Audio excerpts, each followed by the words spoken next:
Welcome to all. Myself, Dr. Mayank Kumar Singh. The course name is Fundamental of Economics and Financial Market. This is a Module 5, Lecture 24. Today we will discuss the topic the credit instruments, and the function and the meaning of the central bank. The topic which will be covered today is the first is meaning and feature of credit, the credit instruments and its types, factor influence, the volume of credit, the significance of the credit instruments, meaning of a central bank and the function of a central bank. इस week के पिछले lectures में हमने ये जाना what is a commercial bank, what is the meaning, what is the function and what are the significance of a commercial bank in the any country financial system, as well as we just also learned that what is a process of a credit creation. Commercial bank is a first and the importance institution are the financial intermediaries as a depository institution of a money market.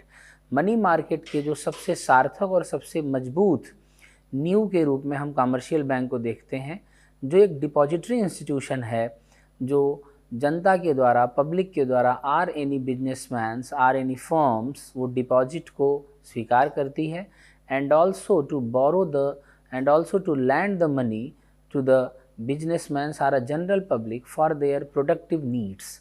ऐसी स्थिति में commercial bank का जो ये process है ये credit creation के through भी गवर्न होता है. क्यों? क्योंकि जो कमर्शियल बैंक्स होते हैं जो वो जमाओं को स्वीकार करते हैं वो उनके लिए एक तरीके से लाइबिलिटी हो जाती है और जो वो लैंड जो पैसे को आगे वो ऋण के रूप में उपलब्ध कराते हैं एक तरीके से वो उनका असेट्स हो जाता है.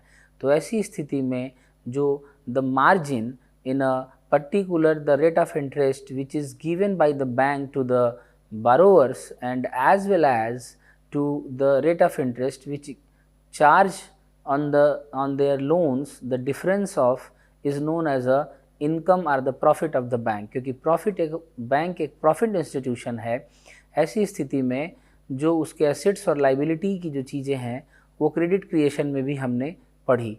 बट आज के वीडियो में हम ये जानेंगे कि क्रेडिट से आशय क्या है और वो कौन कौन से विभिन्न क्रेडिट इंस्ट्रूमेंट्स हैं और उनके टाइप्स क्या हैं और वो जो क्रेडिट है उसको कौन कौन से फैक्टर प्रभावित करते हैं और क्रेडिट इंस्ट्रूमेंट्स का महत्व क्या है.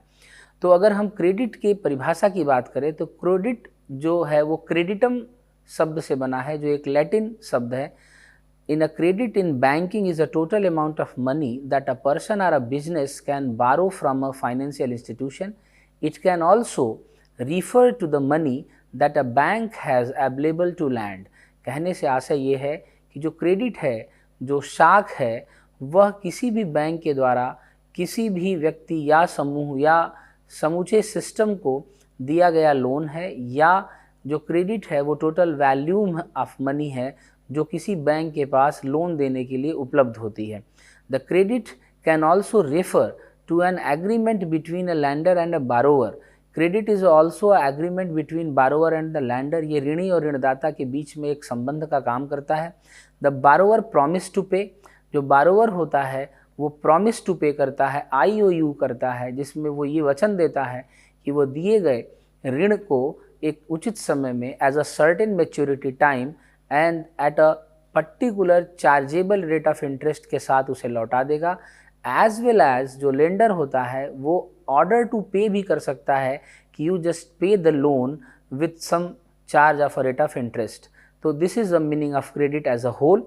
अगर हम क्रेडिट के फीचर की बात करें, साख में वो कौन कौन से प्रमुख तत्व हैं, तो जो पहला इम्पॉर्टेंट और सिग्निफिकेंस फीचर है वो है ट्रस्ट एंड कॉन्फिडेंस. क्रेडिट, चूँकि क्रेडिट के नाम में ही साख शब्द जुड़ा है, इसका मतलब ये है कि हम जब बैंक कोई भी फाइनेंशियल इंटरमीडिएटरीज जब वो किसी भी संस्था या किसी भी व्यक्ति को जब वो लोन प्रोवाइड करती है तो वो तभी देती है जब उसे ट्रस्ट हो, जब उस व्यक्ति की क्रेडिबिलिटी हो. अगर बैंक को कहीं भी किसी भी समय at any point of time in a process of lending अगर बैंक को ये महसूस होता है कि वह व्यक्ति उस लोन को चुका नहीं पाएगा, ऐसी स्थिति में वो लोन प्रोसेस को रोक देता है. It means trust and confidence is a very important issue to in a feature and a process of credit. जो दूसरा सबसे महत्वपूर्ण पहलू है क्रेडिट का वो है time. Time is one of the most feature of a credit. क्यों? क्योंकि जब भी बैंक किसी को ऋण देता है या हम जब किसी से ऋण लेते हैं तो उसमें यह शर्त ज़रूर लिखी होती है या जुड़ी होती है कि हम इसे कितने समय के बाद लौटाएंगे। तो जब भी बैंक हमें लोन देती है या किसी भी बिजनेसमैन को लोन देती है तो उसमें यह लिखा होता है कि such as the maximum due date, उसमें एक एक्सपायरी ज़रूर होती है। जो थर्ड एलिमेंट है, जो थर्ड फीचर है वो है विलिंगनेस एंड एबिलिटी, आपकी योग्यता। बैंक हमेशा हमारे चरित्र और योग्यता के आधार पर ही लोन देती है। वो यह समझती है कि अगर हम चुकाने में समर्थ हैं, अगर हम एबिलिटी टू पे हैं तो ही हमें वो लोन प्रोवाइड करती है, अदरवाइज़ वो हमें लोन प्रोवाइड नहीं करती। The fourth issue is purpose of credit. उस क्रेडिट का उद्देश्य क्या है? जब हम बैंक के पास लोन लेने के लिए जाते हैं then the firstly bank asks what is the purpose. अगर हम ये कहें कि हमारा जो पर्पज़ है वो नॉन प्रोडक्टिव है, अगर हम सिर्फ लोन या ऋण खाने के लिए ले रहे हैं तो बैंक हमें लोन नहीं देती। एट फर्स्ट बैंक ये देखती है कि जो क्रेडिट दे रही है क्या ये कैपिटल फार्मेशन करेगा कि नहीं, क्या इसकी प्रोडक्टिविटी होगी कि नहीं। If the bank is just believe that कि the use of this loan in a productive purpose, तभी बैंक हमें लोन देती है। And the fifth and the final feature of a credit is known as a guarantee. जब भी bank हमें किसी भी तरह के लोन देती है तो उसमें एक मॉर्गेज और कोलेट्रल ज़रूर होता है, जो बॉन्ड के रूप में हो सकता है, जो किसी हमारे एसेट्स के रूप में हो सकता है, वो हमारे ज़मीन और जायदाद के रूप में हो सकता है, या तो वो किसी आर्नामेंट के रूप में हो सकता है, वो गोल्ड के रूप में हो सकता है। तो this is a final feature of a credit and the meaning and the explanation of credit. अगर हम क्रेडिट इंस्ट्रूमेंट्स की बात करें तो हम कह सकते हैं कि a credit instruments is a written document that show someone owes money to another person, company or the government. Credit instrument credit को डेबिट ट्रेड करने का एक प्रपत्र होता है। वो एक फिजिकल फॉर्म में होता है जो कई तरीके का हो सकता है। जब भी हम बैंकों से क्रेडिट शब्द से अपनी बात को समझाने का प्रयास करते हैं तो इसका आशय ये होता है कि the substitutes of money which is in a form of money, जो मनी का सब्स्टिट्यूट होती है और मुद्रा के ही रूप में होती है। जब बैंक हमें लोन देती है तो वो किसी न किसी तरीके से वो पैसा क्रेडिट क्रिएशन के थ्रू हमारे खाते में डेबिट कर देती है और उसे हम अपने ज़रूरत के हिसाब से उसे निकालते हैं। तो credit instruments is such are the document which is divided explain and introduction of a credit. तो जो सबसे पहला क्रेडिट इंस्ट्रूमेंट है हम उसे प्रॉमिसरी नोट के रूप में समझते हैं, जिसे हम हिंदी में वचन पत्र भी कहते हैं। वचन पत्र एक ऋणी के द्वारा, एक डेप्टर के द्वारा दिया गया एक प्रपत्र है जिसमें IOU लिखा होता है। IOU इसका मतलब मैं आपका ऋणी हूँ। इस वचन पत्र में जो ऋणी होता है ये किसी भी ऋणदाता को यह वचन देता है कि एज अ मेच्योरिटी डेट, जब उसके ऋण की अवधि पूरी हो जाएगी तो वह प्रॉमिस करता है कि वह अपने मैच्योरिटी डेट पर उस ऋण को उचित ब्याज के साथ ऋणदाता को लौटा देगा। अगर यह जो प्रपत्र है, जो प्रॉमिसरी नोट है, अगर यह उस बैंक के द्वारा स्वीकार कर लिया जाए जिसमें डेप्टर का अकाउंट है तो यह प्रॉमिसरी नोट एक लीगल डॉक्यूमेंट के रूप में प्रोड्यूस हो सकता है। आगे चल के अगर ऋणदाता अगर उसे पैसे की ज़रूरत पड़े तो वह इसे किसी भी बैंक या किसी भी व्यक्ति के यहाँ मॉर्गेज रख के वो उस पर भी एक लोन उठा सकता है। ये है प्रॉमिसरी नोट और उसके फीचर। प्रॉमिसरी नोट भारत या विश्व के सभी देशों में क्रेडिट का सबसे पुराना और सबसे प्राचीनतम तरीका है। जो दूसरा सबसे significance and important credit instrument है is known as a bill of exchange. Bill of exchange is also just like a promissory note, but the basic difference between promissory note and bill of exchange is कि the bill of exchange is issued by the lender। यह lender के द्वारा दिया गया प्रपत्र है, यह ऋणी के द्वारा दिया गया प्रपत्र नहीं है। इसे डेप्टर इशू नहीं करता, it's a issue by the lender. इसे ऋण देने वाला इशू करता है। इसमें जो ऋण देने वाला व्यक्ति है वह ऋणी को यह इंस्ट्रक्ट करता है कि after a maturity or a 3 month or a more, the maturity date होने के बाद इट्स ऑर्डर टू पे, उसमें उसे देने की आज्ञा होती है कि वह उस व्यक्ति को या उस व्यक्ति के द्वारा जो नॉमिनी है उसके प्रस्तुत किए जाने पर यह पैसा उसे लौटा देगा। जो बिल ऑफ एक्सचेंज है उसमें 2 तरह के फीचर होते हैं। पहला, बिल ऑफ एक्सचेंज को कोलेट्रल रख के बैंक या वो संस्था या वो ऋणदाता उसे एक लोन इंस्ट्रूमेंट के रूप में इशू कर सकता है। जैसे मान लिया कि a person A is a lender and or a bank known as a A is given the loan to a person X, और उसे वो एक बिल ऑफ एक्सचेंज के थ्रू उसे लोन प्रोवाइड करता है, तो ज़रूरत पड़ने पर इफ़ द बैंक ए अगर चाहे तो वो किसी दूसरे बैंक में इसको एज अ मॉर्गेज रख के उस पैसे एक लोन ले सकता है। ये है bill of exchange. The third and the unique credit instruments is known as a cheque. Cheque हम आप सभी जानते हैं, cheque is a credit instrument. यह एक ऐसा प्रपत्र होता है जो खाता धारक को किसी भी समय कहीं भी पैसे को, फंड को मोबिलाइज करने का एक तरीका होता है, जिसमें जो खाता धारक होता है वो किसी भी ड्रॉई को जिसका नाम उस अपने चेक पर लिख देगा, वो उसे किसी भी बैंक द्वारा जिसमें उसका खाता है, अगर उस बैंक का चेक पे उसका नाम रख दिया, नाम लिख दिया और उसमें सम ऑफ एश्योर्ड कितना पैसा लिख दिया, तो उस डेट पर वो व्यक्ति उस चेक को लेके उस बैंक में या किसी अन्य बैंकों में उसे जमा करा के उस पैसे को ले सकता है। अगर हम यहाँ देखें तो चेक का ये प्रारूप होता है जिसमें ऊपर बेयरर का नाम लिखा होता है, उसके जस्ट राइट हैंड साइड पे डेट लिखी होती है, बैंक का नाम लिखा होता है, आपका अकाउंट नंबर लिखा होता है, and the last and the corner side there is a signature. आप यहाँ सिग्नेचर करते हैं। यह जो सिग्नेचर होता है यह स्पेसिमेन होता है। यह सिग्नेचर उस बैंक में पहले से ही रजिस्टर्ड होता है and it's verified bye the bank. और बैंक जब आपके इस चेक को जो आपने साइन किया है अगर प्रस्तुत होता है तो बैंक या तो बेयरर को या तो अगर ये ऑर्डर चेक है तो उस व्यक्ति के अकाउंट में इस पैसे को क्रेडिट कर देता है। तो this is a third and a basic credit instrument is known as a cheque. The fourth is known as a draft. Draft भी एक चेक की तरह ही होता है, बस ड्राफ्ट और चेक में अंतर ये होता है कि ड्राफ्ट पैसे के पहले बनाया जाता है, माने आपके खाते में पैसे होने पर। यह जो ड्राफ्ट है ये चेक की तरह होता है जिसमें कोई भी बैंक जहाँ से आप ड्राफ्ट इशू कराते हैं, it's promise to pay to another bank or the another branch of the particular bank. ये प्रस्तुत किए जाने पर इस पैसे को आप दे देता है जो बैंक ड्राफ्ट पेश करता है या जिसके नाम से बैंक ड्राफ्ट इशू किया गया है। ड्राफ्ट के वजह से जो फंड है, जो क्रेडिट है, वो एक से दूसरे स्थान पर बहुत ही आसानी से, बहुत ही फैसिलिटेट व्यू से वो मोबिलाइज हो जाती है। The fifth credit instruments is known as a credit card. Credit card आज के समय में, आज के मॉडर्नाइजेशन फाइनेंशियल सर्विसेज में is a more appropriate feature. Credit card एक डिमांड रेस करने का एक बेहतर तरीका है जो कंज्यूमरिज्म का प्रतीक है। इसमें आपके खाते में आपकी क्रेडिबिलिटी के हिसाब से just bank is give as a overdraft facility. वो आपके खाते से एक क्रेडिट कार्ड अटैच कर देती है और जब भी आप कोई सामान खरीदने जाते हैं या कोई बिल पेमेंट करने जाते हैं या just to transfer the payment or transfer any money from one bank to another or from one place to another place, तो आपकी जो क्रेडिट कार्ड की जो वैलिडिटी है, जो उसमें अमाउंट की जो वैलिडिटी है, उस मैक्सिमम अमाउंट तक आप अपने पैसे का आप उपयोग कर सकते हैं। इसके द्वारा जो पैसे उपयोग किए जाएंगे वो लोन के रूप में ट्रीट होंगे।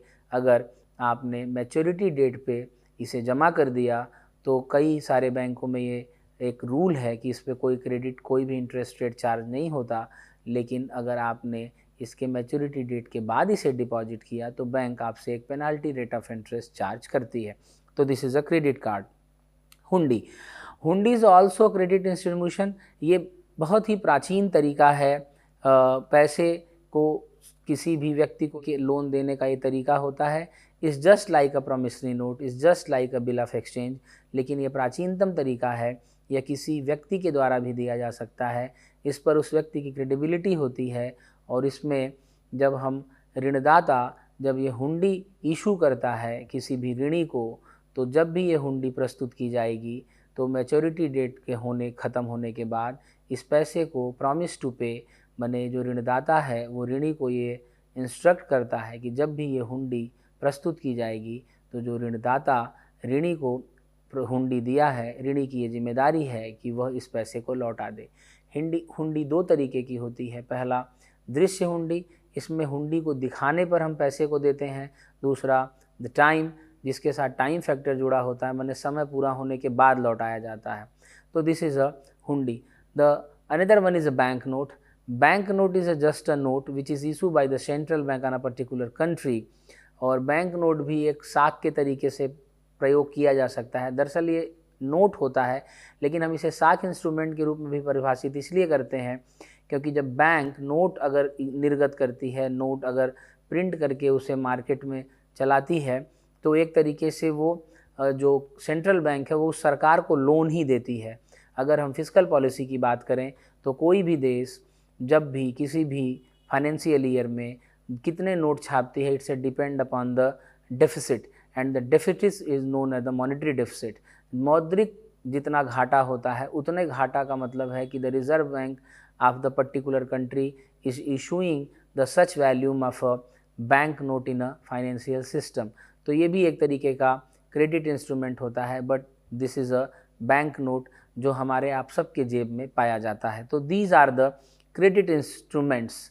अब अगर हम उन फैक्टर्स की बात करें जो क्रेडिट वैल्यूम ऑफ क्रेडिट को प्रभावित करते हैं, तो उनमें जो सबसे पहला फैक्टर है वो है बूम एंड रिसेशन। हम आप सभी जानते हैं कि the market have a two type of feature, boom and recession. या तो बाज़ार में स्फीति की स्थिति होगी, या तो बाज़ार में कीमतों के बढ़ने की प्रवृत्ति होगी, या रिसेशन या तो बाज़ार में कीमतों के घटने की प्रवृत्ति होगी। ये जो फैक्टर है ये वैल्यूम ऑफ क्रेडिट को प्रभावित करता है। बूम के समय जब इकॉनमी बूम पे होती है, जो है अर्श पे होती है, तेज़ी की स्थिति में होती है, तो उस समय हमारे फाइनेंशियल सिस्टम में the higher volume of credit होता है। और जब हमारे अर्थव्यवस्था में रिसेशन की स्थिति होती है तो जो वैल्यूम ऑफ क्रेडिट होता है वो कम होता है। The second one feature is a political condition, राजनीतिक स्थिरता। राजनीतिक स्थिरता भी वैल्यूम ऑफ क्रेडिट को प्रभावित करती है।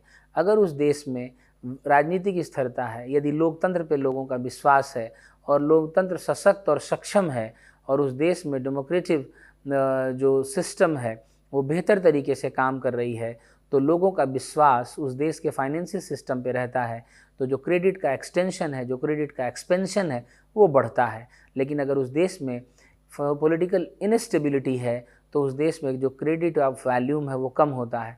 अगर हम श्रीलंका का उदाहरण लें तो हम इस फैक्टर इन्फ्लुएंस को बेहतर तरीके से समझ सकते हैं। श्रीलंका में जो डेमोक्रेटिक जो पॉलिटिकल इनस्टेबिलिटी थी उसकी वजह इन्फ्लेशन था, और इन्फ्लेशन का मीन्स है higher volume of credit. The third is a monetary condition. अगर किसी भी देश की मॉनेटरी कंडीशन अच्छी है, सशक्त है, आर्थिक नीतियाँ बेहतर तरीके से कारगर हैं और प्रभावी हैं, तो वैल्यूम ऑफ क्रेडिट को बढ़ाएंगी। अगर मॉनेटरी सिस्टम बेहतर नहीं है, अच्छा नहीं है, तो वो वैल्यूम ऑफ क्रेडिट को कम कर देंगी। The banking system. The banking system is a important and the significance factor which influence the volume of credit. अगर उस देश का जो बैंकिंग ढांचा है वो सशक्त है, डाइवर्सिफाइड है एंड इफिशियंट है, and there is a healthy competition between the banks, there is a diversified number of the financial product, there is a diversified rate of interest, there is a diversified financial product in a particular banking system, it means it increase the volume of credit. But if any banking system it is inefficient and a weak, it means there is not a proper banking structure in a particular country, then it means the decreasement of a volume of credit. The fifth one is a speculation. हम आप सभी जानते हैं कि जब हम मुद्रा की मांग करते हैं तो वो तीन वजहों से होती है। पहला ट्रांजैक्शन मोटिव, दूसरा precautionary motive and the third is the speculative motive.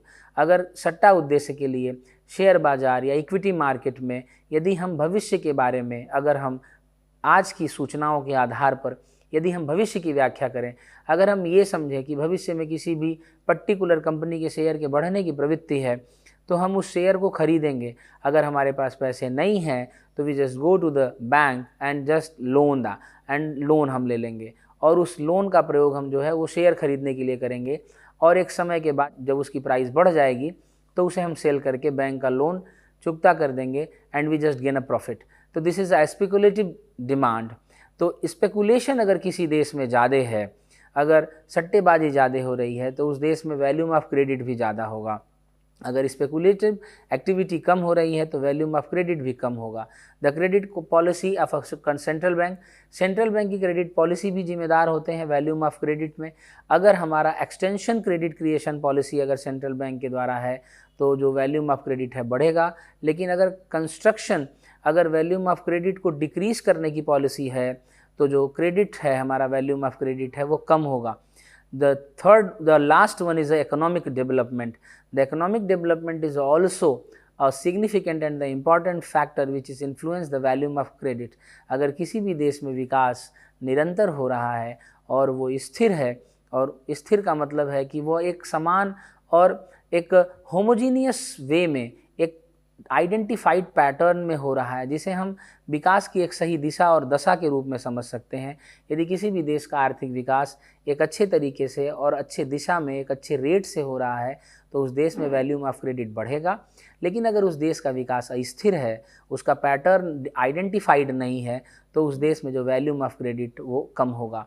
तो अभी तक के लेक्चर में हमने ये देखा कि क्रेडिट और क्रेडिट क्रिएशन इंस्ट्रूमेंट्स क्या है, क्रेडिट क्या है, उसके इंस्ट्रूमेंट्स क्या हैं, वो कौन से फैक्टर हैं जो उन्हें प्रभावित करते हैं। अब हम जानेंगे कि सिग्निफिकेंस क्या है क्रेडिट इंस्ट्रूमेंट्स का।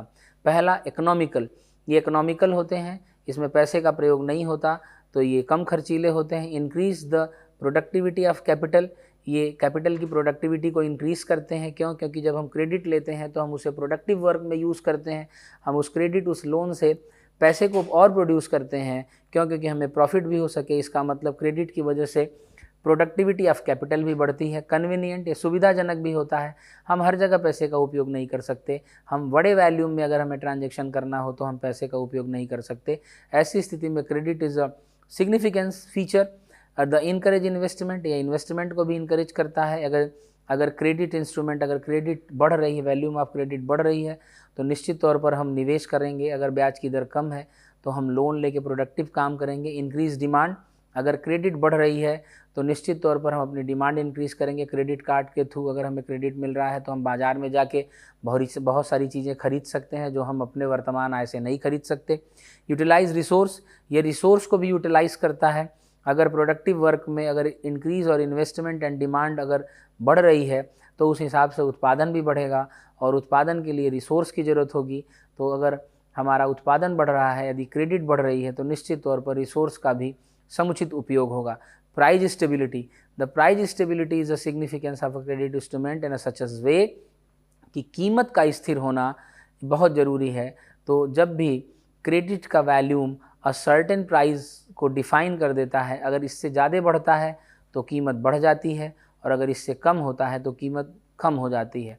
हेल्प टू द गवर्नमेंट, और ये गवर्नमेंट को भी हेल्प करता है। Government is also need money to fulfilment their services, community service, social service. तो ऐसी स्थिति में credit is a very significant feature. The defects, credit में बुराई क्या है? जो पहली कमी है क्रेडिट में वो ये है कि too much and the two little credit is harmful. बहुत ज़्यादा क्रेडिट भी ठीक नहीं है, क्योंकि अगर आपके किसी भी पर्टिकुलर फाइनेंशियल सिस्टम में अगर क्रेडिट बहुत ज़्यादा है तो कीमतों को बहुत बढ़ा देती है, और अगर बहुत कम है तो वो कीमतों को बहुत कम कर देती है। तो ऐसी स्थिति में बहुत ज़्यादा क्रेडिट क्रिएशन, बहुत ज़्यादा वैल्यूम ऑफ क्रेडिट और बहुत less volume of credit is a harmful for any economic system. Growth in monopolies, अगर क्रेडिट ज़्यादा है तो निश्चित तौर पर इन्वेस्टमेंट ज़्यादा होगा, तो जो कंसंट्रेशन ऑफ वेल्थ है वो कुछ लोगों के पास होगा, जिससे मोनोपोलीज एक्टिविटी बढ़ जाएगी। वेस्टेज ऑफ रिसोर्सेज, यदि क्रेडिट ज़्यादा है तो हम अनर्गल उपभोग करेंगे जिससे रिसोर्स का वेस्टेज होता है। साइक्लिकल फ्लक्चुएशन, इससे जो है व्यापार चक्र भी शुरू हो जाता है। यदि कीमतें, क्रेडिट बढ़ेगा तो कीमत बढ़ेगी, बाजार बूम की तरफ जाएगा। क्रेडिट कम होगा, कीमतें गिरेंगी तो हम रिसेशन की तरफ जाएंगे। तो it's produce the cyclical fluctuation. Political instability, यदि कीमतें बढ़ती चली जाएं तो जो है लोगों का उस सरकार, उस इकोनॉमिक सिस्टम से विश्वास उठेगा। कम बहुत ज़्यादा हो जाए तो भी सरकार के प्रति अविश्वास हो जाएगा। तो it's also create a political instability. Black money is one of the most feature to defects of a credit institution. अगर क्रेडिट ज़्यादा हो रहा है तो ब्लैक मनी को इंक्रीज़ कर देता है, स्पेकुलेशन एंड अनसर्टेनिटी। और अगर हमारे पास क्रेडिट ज़्यादा है तो हम सट्टा उद्देश्य पे ज़्यादा काम करते हैं जो अनुमानों पर आधारित होता है, तो जो बहुत ही खतरनाक हो सकता है if there is any uncertain forecasting. तो these are the defects of the credit instruments. तो हमने अभी तक ये समझा कि क्रेडिट और उसके फीचर क्या हैं, वो डेवलपमेंट में किस तरीके से अपना रोल अदा करता है, साथ ही साथ उसके डिमेरिट्स क्या हैं. अब हम बात करेंगे सेंट्रल बैंक्स की.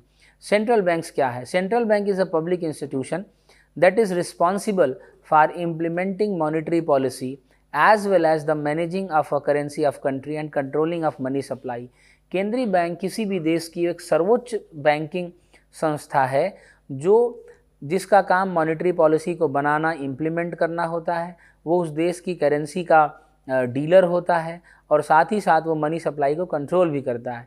यदि हम व्यवहार की बात करें तो भारत के सेंट्रल बैंक को हम RBI कहते हैं, अमेरिका के सेंट्रल बैंक को हम फेडरल रिजर्व सिस्टम कहते हैं, हम फ्रांस के सेंट्रल बैंक को बैंक ऑफ फ्रांस कहते हैं, हम इंग्लैंड के बैंक को बैंक ऑफ इंग्लैंड कहते हैं, हम स्विट्ज़रलैंड के सेंट्रल बैंक को हम रिस्क बैंक कहते हैं.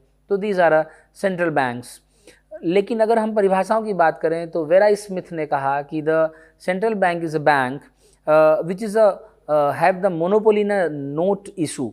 सेंट्रल बैंक वह होता है जिसका बैंक नोट, जो सेंट्रल बैंक है उसका एकाधिकार होता है नोट इशू करने में. यदि हम शॉ की परिभाषा की बात करें तो central bank is a bank which control the credit. Central bank वह बैंक होता है जो क्रेडिट को कंट्रोल करता है. अगर हम सेंट्रल बैंक के फंक्शन की बात करें तो रेगुलेटर ऑफ द करेंसी, ये करेंसी का रेगुलेटर होता है, ये करेंसी को निर्गत करता है. भारत की अगर बात करें तो भारत में जो नियम है वो ये है कि 115 करोड़ का गोल्ड और 85 करोड़ की फॉरेन सिक्योरिटी को रख के 200 करोड़ की एक मिनिमम रिजर्व को रख के केंद्रीय बैंक जितना चाहे उतना नोट छाप सकता है. But unrational printing of notes central bank नहीं करता, वो ज़रूरत के हिसाब से उसे बैंक नोट को वो प्रिंट करता है. Banker, fiscal agent and the adviser of a government, जो सेंट्रल बैंक है वो बैंकर होता है, वो सरकार का बैंक वही होता है. सारे राज्य सरकार और केंद्र सरकार के खाते होते हैं जिनके थ्रू वो सरकार सर्विसेज और एक्सपेंडिचर करती है. वो सरकार का फिस्कल एजेंट भी होता है, वो सरकार के कहने पर जनता को बॉन्ड बेचती है, जनता से बॉन्ड स्वीकार करती है, तो फिस्कल एजेंट भी होती है. एडवाइज़र टू द गवर्नमेंट, वो समय समय पर सरकार को परामर्श भी देती है मॉनेटरी पॉलिसी के थ्रू, क्रेडिट क्रिएशन के थ्रू, प्राइस पॉलिसी के through. Custodian of the cash reserve of commercial bank, commercial bank के कई सारे रिजर्व होते हैं जिन्हें हम वेरिएबल रिजर्व कहते हैं. उसमें रिक्वायर्ड कैश रेशियो, SLR, तो इसके कस्टोडियन भी होता है. Reserve bank he in commercial bank के कैश रिजर्व को आइडेंटिफाई करता है, स्टेबल करता है, कैलकुलेट करता है, फार्मूलेट करता है, डेराइव करता है. और जो चौथा सबसे बड़ा फंक्शन है वो है lenders of a last resort, या अंतिम ऋणदाता भी होता है. The lenders of the last resort, ये अंतिम ऋणदाता भी होता है. यदि किसी भी बैंक को यदि कहीं भी साख की ज़रूरत होती है और वो इंटर बैंक सिस्टम से अगर वो लोन नहीं ले सकता, तो जो अंतिम उसके पास जो संस्था बचती है वो है सेंट्रल बैंक. वो सेंट्रल बैंक के थ्रू ही लोन लेता है, तो ये अंतिम ऋणदाता के रूप में भी काम करता है. Custodian and the management of foreign exchange reserve, central bank का जो ओपन इकॉनमी में जो सबसे बड़ा रोल है वो है फॉरेन एक्सचेंज रिजर्व को वो कंट्रोल करता है. विदेशी व्यापार की स्थिति में किसी भी देश के पास फॉरेन रिजर्व बहुत ही महत्वपूर्ण इशू है.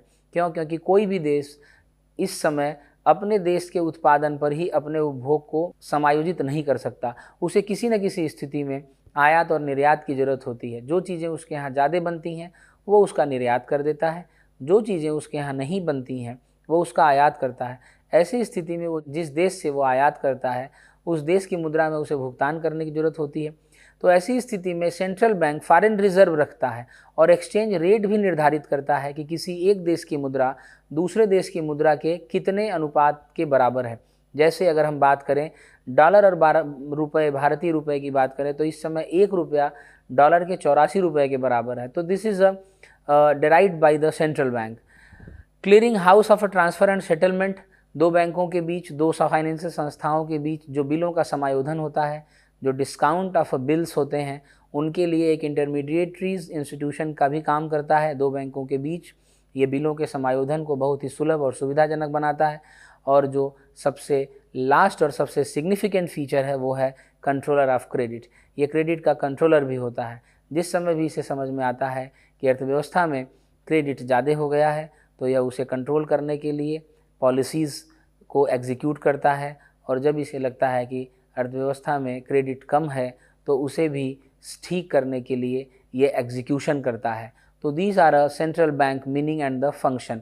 तो आज के वीडियो में हमने credit instruments and the particular feature, significance, merits and demerits of credit institution देखा, साथ ही साथ meaning of central bank and function of central bank देखा। आगे आने वाले स्लाइडों में हम सेंट्रल बैंक द्वारा क्रेडिट कंट्रोल की विधियों को भी विस्तार से समझें और सीखेंगे। धन्यवाद।